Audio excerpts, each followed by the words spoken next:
2024 সালে আওয়ামী লীগের পতনের পর বিভিন্ন ইস্যুতে ভারত এবং বাংলাদেশের সম্পর্কে টানাটানি চলছে। সেই টানাটানির কারণগুলোর মধ্যে একটি হচ্ছে অভিন্ন নদীতে পানি বণ্টন সমস্যা।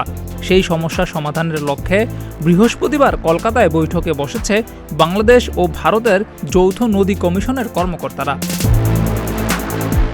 দুদিনের এই বৈঠক শেষে ভারতের পররাষ্ট্র মন্ত্রণালয়ের মুখপাত্র রণধীর জয়সওয়াল বলেছেন, দুই পক্ষ গঙ্গা জল চুক্তি, জলপ্রবাহ পরিমাপ এবং পারস্পরিক স্বার্থের অন্যান্য বিষয় সম্পর্কিত প্রযুক্তিগত বিষয় নিয়ে আলোচনা করেছে।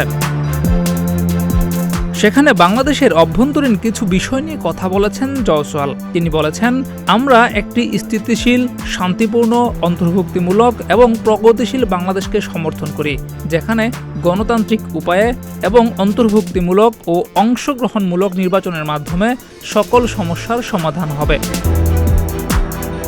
এ সময় বাংলাদেশের আইন শৃঙ্খলা পরিস্থিতি নিয়ে উদ্বেগ প্রকাশ করে তিনি বলেছেন, আমরা আশা করি বাংলাদেশে খুন, অগ্নিসংযোগ এবং সহিংসতার সমস্ত অপরাধীদের পুঙ্খানুপুঙ্খভাবে তদন্ত করবে এবং কোনো ধরনের পার্থক্য না করে বিচারের আওতায় আনবে। জিয়াউর রহমান, প্রতিদিনের বাংলাদেশ।